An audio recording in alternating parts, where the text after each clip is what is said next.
Hello दोस्तों, मैं हूं हर्ष। आप देख रहे हैं मेरा चैनल महा आयुर्वेदा। हम पदार्थ विज्ञान का चैप्टर 17 पढ़ रहे थे, कार्य कारण सिद्धांत। तो लास्ट वीडियो में हमने पदार्थ विज्ञान का चैप्टर 17 हमने कारण देखा कि कारण क्या होता है, कार्य देखा। हमने ये सब देख लिया था कि जो कारण है उसके भेद भी हमने अच्छे से पढ़ लिए थे लास्ट वीडियो में। आज आज हम देखेंगे कि कार्य कारण जो होता है, चरक संहिता के अनुसार कार्य कारण का वर्गीकरण, मतलब कि क्लासिफिकेशन ऑफ कार्य और कारण अकॉर्डिंग टू चरक संहिता। जो चरक संहिता है तो उन्होंने कार्य और कारण को कैसे कैसे डिवाइड करा हुआ, तो उसको आज हम अच्छे से देखेंगे। ये वाला टॉपिक मैंने लास्ट वीडियो में आपको बताया था कि ये 5 मार्क्स में कई बार यूनिवर्सिटी में पूछा गया है कि इस टॉपिक से 5 मार्क्स के क्वेश्चन यूनिवर्सिटी में आ जाते हैं कि ये बताइए कि कार्य कारण सिद्धांत चरक संहिता के अनुसार वर्गीकरण करें। तो आपको ये 5 मार्क्स का क्वेश्चन है, ये वाला अच्छे से पढ़ना है ये। तो देखिए, सबसे पहले यहाँ पर है चरक संहिता ने कारणों को 3 प्रकार से माना है। तो कारण जो हैं 3 प्रकार से माने गए हैं चरक संहिता के अनुसार। यहाँ पर कारण जो हैं उनको 3 प्रकार से माना गया है। ये देखिए, यहाँ पर लिखा है कारणों को 3 प्रकार से माना गया है। तो कारण में 3 प्रकार से कौन कौन से कारण माने, एक तो यहाँ पर माना है कारण, करण और कार्य योनि। तो ये 3 प्रकार के कारणों का वर्णन किया गया है। ये देखिए, आप इसमें कंफ्यूज मत होना कि यहाँ पर भी कारण है और यहाँ पर भी कारण है। तो ये कारणों को जो हमने यहाँ पे कार्य और कारण पढ़ा था, तो इसमें जो एक कारण है तो इन कारणों को ही 3 प्रकार माना गया है। सबसे पहला कारण, फिर करण और तीसरा कार्य योनि। अभी आप केवल जो मैंने अंडरलाइन करा है ये देखें डार्क से, कार्य, कारण, करण, योनि, ये 3 प्रकार के कारण माने गए हैं। और ऐसे ही जो कार्य है, कार्य, तो इस कार्य को भी यहाँ पर देखिए, जो कार्य है तो इस कार्य को भी 3 प्रकार से माना गया है। कौन कौन से? पहला कार्य खुद, दूसरा कार्यफल और तीसरा अनुबंध। तो ये 3 प्रकार के कारण माने गए हैं ये वाले, और ये 3 प्रकार के ही करण कार्य माने गए हैं। कार्य कारण दोनों 3 प्रकार के माने गए हैं। ठीक है, अब देखते हैं कौन इन तीनों को भी हम अच्छे से देखेंगे कि इनका क्या क्या वर्गीकरण में क्या क्या मतलब है इनका। तो यहाँ पर देखिए कि लिखा हुआ है कि कार्य की उत्पत्ति होती है किससे। देखो, ये तो सारी चीज़ें मैंने आपको पहले वाली वीडियोस में बता रखा है कि कारण से ही कार्य की उत्पत्ति होती है। कारण जो एक एटम है, और कारण जो कारण है, समझ लीजिए कारण जो है ये कारण है। तो ये कारण क्या है? ये एक एटम हुआ। तो बहुत सारे एटम से मिलकर एक मॉलिक्यूल बनता है। तो वो जो मॉलिक्यूल हुआ वो क्या हुआ? कार्य हो गया। तो कार्य क्या हो गया? मॉलिक्यूल हो गया। और कारण क्या हो गया? एटम हो गया। स्मॉल क्वांटिटी होती है कारण, और जो लार्ज क्वांटिटी, बड़ी क्वांटिटी होती है उसे हम क्या बोलते हैं? कार्य बोलते हैं। तो यहाँ पर ये लिखा है कि कार्य के उत्पत्ति के अंतर्गत कार्यफल की उत्पत्ति होती है, और कार्यफल के अंतर्गत ये अभी आप आगे देखेंगे सब अच्छे से, एक एक चीज़ को अच्छे से एक्सप्लेन किया हुआ है यहाँ पर। ये देखिए, एक एग्जाम्पल लेके हम सारी चीज़ को अच्छे से समझेंगे। एग्जाम्पल क्या है? एग्जाम्पल है, डॉक्टर ने रोगी पे औषधि का प्रयोग करा। मतलब कोई एक रोगी है, किसी को कोई रोग है, तो उसमें डॉक्टर ने औषधि मतलब मेडिसिन का यूज़ करा, और उससे जो विकृत धातु है, जो मतलब जो उसकी धातु में विकृति उत्पन्न हो गई है, जो धातु में या तो कमी हो गई है धातु की, या वृद्धि हो गई है, तो उसको साम्य अवस्था में किया है उसने। तो उस जिससे उसकी आयु की वृद्धि हो गई। तो ये एक उदाहरण है। अब इस उदाहरण से हम सारी चीज़ों को, जितनी भी चीज़ें हैं इन सबको अच्छे से समझ लेंगे कि कारण क्या है, करण क्या है, कार्य योनि क्या है, इन सबको अच्छे से समझेंगे। अब देखते हैं, सबसे पहले ये देखिए उदाहरण में यहाँ पर था, जो कार्य को करता है उसे कारण कहते हैं। अभी मैंने आपको कई बार बताया कि कारण क्या हुआ? एक स्मॉल क्वांटिटी, तो कारण ही कार्य को उत्पन्न करता है। तो जो कार्य को करता है उसे कारण कहते हैं। तो वही हेतु है, वही करता है। तो इस उदाहरण में कौन है? वैद्य क्या है? वैद्य को कारण कहा गया है क्योंकि यही करता है। वैद्य ही तो औषधि का प्रयोग कर रहा था रोगी में, डॉक्टर। तो डॉक्टर क्या हुआ यहाँ पर? कारण हो गया, क्योंकि जो कार्य को करता है उसे कारण कहा जाता है। अब दूसरा देखते हैं, करण। करण क्या हो गया, कार्य की उत्पत्ति में कर्ता जिस वस्तुओं को साधन बनाता है तो उसे क्या बोलते हैं, करण बोलते हैं। एक बार इसको फिर से समझिए। ये देखिए, करण क्या होता है कि जो कार्य की उत्पत्ति के लिए कर्ता जिस वस्तुओं को साधन बनाता है। मतलब अभी हमने एक उदाहरण देखा था कि डॉक्टर ने जो रोगी का इलाज किससे करा, औषधि का प्रयोग करके करा। तो जो डॉक्टर था वो क्या था, वो था कारण।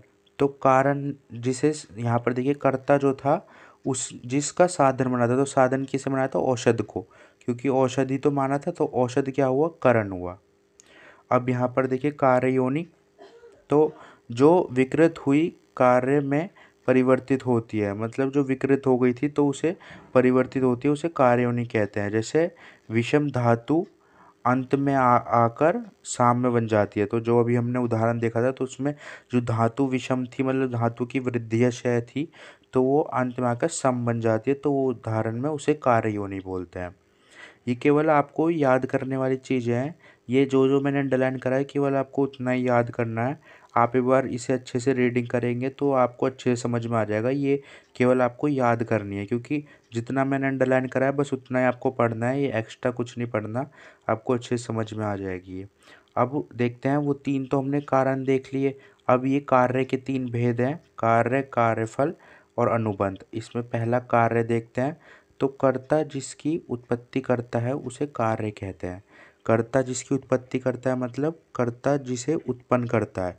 अभी हमने देखा कि कार्य क्या होता है, जो कारण से बनता है। कारण एक एटम था, एटम, छोटे छोटे एटम क्या थे, कारण था। तो उससे मिलकर एक बड़ा मॉलिक्यूल बना, तो मॉलिक्यूल क्या हुआ, कार्य हुआ। तो वही बात लिखी गई है कि ये कार्य है, तो यही बात यहाँ पर है, ये कार्य है। तो कार्य क्या है, जो कर्ता जिसे उत्पन्न करता है, कर्ता मतलब कारण, तो कारण जिसे उत्पन्न करता है उसे कार्य कहते हैं। अब यहाँ पर देखिए, चिकित्सक धातु साम्य को का कार्य करता है, तो यहाँ पर चिकित्सा में धातु साम्य का कार्य कहा गया है। धातु साम्य जो थी, मतलब धातु को साम्य करना, वही कार्य था। अब यहाँ पर कार्यफल देखते हैं। कार्यफल क्या है, जिस प्रयोजन से कार्य को किया जाता है तो उसे कार्यफल कहा जाता है। अब देखिए, प्रयोजन क्या था, धातु को साम्य करना, तो उसी प्रयोजन को कार्यफल कहा जाता है। फल आप फल से ही समझ सकते हैं। फल क्या होता है, जो जब भी हम कोई कार्य करते हैं कहते हैं ना कि तुझे इसका अच्छा फल मिलेगा या इसका बुरा फल मिलेगा, जैसा भी फल मिलता है, तो हमें फल क्या मिल रहा है, धातु को साम्य करने का फल, तो उसे कार्यफल कहा जाता है। या तो वो सुख होता है या फिर दुख की प्राप्ति होती है, तो यहाँ पे है सुख की प्राप्ति ही फल कहा जाता है। अब अनुबंध देखते हैं। अनुबंध क्या है, ये लास्ट भेद है इसका। तो अनुबंध होता है कार्य के उत्पन्न होने के पश्चात जो शुभ अशुभ कार्य उत्पन्न होता है उसे अनुबंध कहते हैं। या तो ये कार्य शुभ है, अच्छा है, या बुरा है, तो इसे ही अनुबंध कहते हैं। अब देखो, आपको क्या लग रहा है, ये भी, ये कार्यफल भी यही है और ये भी यही है, इसमें भी शुभ सुख हो या दुख की प्राप्ति है, इसमें भी। लेकिन ऐसा नहीं है, इन दोनों में एक बहुत ही बड़ा भेद है। ये देखिए, यहाँ पर विशेष में लिखा हुआ है अच्छे से। ये देखिए, यहाँ पर इसका क्या था का अनुबंध में, कि आयु की वृद्धि होना ही अनुबंध था। अब यहाँ पर देखिए, विशेष में लिखा है कि कार्यफल जो था वो अनुबंध दोनों एक समान लगते हैं, कार्य से उत्पन्न होते हैं, परंतु इनमें उत्तर, इसका उत्तर ये अलग कैसे है। इसका उत्तर ये कि कार्यफल जो है उसी समय के लिए लगता है, और जो अनुबंध है वो मतलब दीर्घकाल बाद में प्रतीत होता है। देखो मैंने यहाँ पे लिखा है, कार्यफल जो है तुरंत बाद हो जाता है, थोड़ी देर के लिए ही, और अनुबंध हमेशा के लिए। अब देखो, मैं एक एग्जाम्पल से अच्छे से बताऊंगा। देखो, ये वाला जो एग्जाम्पल मैंने दिया था ना ऊपर, तो इसमें कार्यफल क्या हुआ कि धातु जो है साम्य अवस्था में आ गई, ये तो हो गया कार्यफल। हमने रोगी का इलाज करा और धातु ठीक हो गई, साम्य अवस्था में आ गई, तो ये हो गया कार्यफल।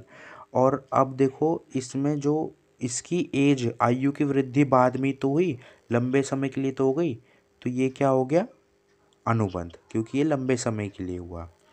थोड़ी देर के लिए तो धातु धातु तो फिर वृद्धि से हो सकती है थोड़ी देरों बाद, अगर फिर से कुछ गलत खाएंगे, तो ये तो कार्यफल है, थोड़ी देर के लिए हुआ। और अनुबंध क्या, आयु लंबे समय के लिए बढ़ गई, क्योंकि हमने धातु को साम्य कर दिया, तो ये बाद के लिए हो गया है, इसे इसलिए अनुबंध कहते हैं। ठीक है, ये सारे पॉइंट यहाँ तक क्लियर हो गए हैं। इसके बाद आपको ये इतना इम्पोर्टेंट नहीं है, ये आपको नहीं पढ़ना। इसके बाद ये देखिए यहाँ पर है कार्य कारण सिद्धांत का महत्व। ये एक बार देख लेना है कि चिकित्सा में कार्य कारण सिद्धांत का अधिक महत्व है। जो चिकित्सा होती है उसमें कार्य कारण सिद्धांत का महत्व बहुत अधिक होता है। अब यहाँ पे देखिए औषधि द्रव्यों में गुण को देखकर ही जो कार्य कारण का निर्धारण किया जाता है। एक दो पॉइंट आपको देख लेना है इसमें बस। ये देखिए पथ्य अपथ्य जो स्वस्तुरित होता है आदि का वर्णन कार्य कारण सिद्धांत पे ही होता है। अब मैंने पथ्य अपथ्य आपको बताया था कई बार कि पथ्य क्या होता है और अपथ्य क्या होता है। पथ्य होता है जो हमारे लिए हितकर भोजन होता है, अच्छा होता है, हमें खाना चाहिए, जो पथ्य आहार विहार होता है उसको हमें पालन करना चाहिए। और अपथ्य होता है जो हमें पालन नहीं करना चाहिए, जिसका भोजन हमें नहीं करना चाहिए, या फिर जो विहार जिसका हमें सेवन नहीं करना चाहिए, तो वो होता है अपथ्य। तो पथ्य अपथ्य स्वस्थवृत्त जो होता है चरक संहिता में है स्वस्थवृत्त। तो ये स्वस्थवृत्त आदि का जो वर्णन है इन सब के कार्यों में सिद्धांतों का विशेष महत्व किया गया। अब ये जितने भी सिद्धांत हैं मैंने आपको दर्शन चैप्टर पढ़ाया था, इसका ही पदार्थ विज्ञान का सेकंड चैप्टर, तो उसमें मैंने बहुत अच्छे से आपको बता रखे हैं कौन कौन से सिद्धांत कौन कौन से दर्शनों ने माने हैं। तो अब देखते हैं यहाँ से कार्य कारण सिद्धांत यहाँ से स्टार्ट हो गया है कि कारण क्या है कार्य क्या है। तो ये जो सबसे पहले सिद्धांत है सत्कार्यवाद सिद्धांत। तो दोस्तों अब हम सिद्धांत जो है नेक्स्ट वीडियो से स्टार्ट करते हैं। सारे सिद्धांत को हम अच्छे से देखेंगे। सिद्धांत जो है मोस्ट इम्पॉर्टेंट टॉपिक होते हैं सिद्धांत। ये देखिए मैंने लिखा भी है क्योंकि इन सिद्धांतों में से डायरेक्ट कोई भी दो सिद्धांत दे देंगे कि 10 मार्क्स में, या फिर कोई भी एक सिद्धांत दे देंगे 5 मार्क्स में कि सत्कार्यवाद सिद्धांत को बताइए। तो आपको ये पूरे लिखना होता है इसके अंदर जितनी भी चीज़ें हैं। तो ये मोस्ट इम्पॉर्टेंट टॉपिक है। अब हम ये नेक्स्ट वीडियो से स्टार्ट करते हैं। अगर आपको ये वीडियो अच्छी लगी तो मेरे इस वीडियो को लाइक कर देना, और ऐसी और वीडियोस देखने के लिए मेरे चैनल को सब्सक्राइब कर लेना। फिर मिलते हैं नेक्स्ट वीडियो में सत्कार्यवाद सिद्धांत के साथ। Thank you everyone.